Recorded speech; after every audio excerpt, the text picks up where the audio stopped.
នេះខ្ញុំធ្វើត្រីជាមួយចំណាយពេលវេលាតែ10នាទីត្រីជាមួយទឹកស៊ីវ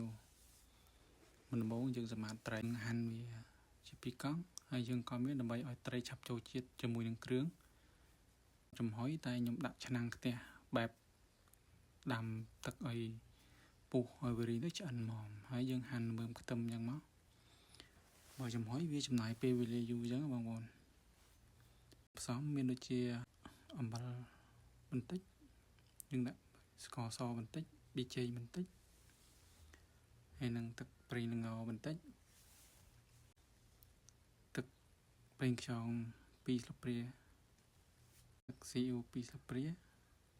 ដាក់ម្សៅរ៉ូឌីបន្តិចដើម្បីឲ្យវាមានជាតិឆ្ងាញ់ហើយយើងយកទៅរំងាស់លើភ្លើងបន្ទាប់មកយើងធ្វើបន្លែមានដូចជាការ៉ុតមីស៊ូនិងស្លឹកជីកដោហើយយើងលាយគ្រឿងដូចត្រីមិញហើយយើង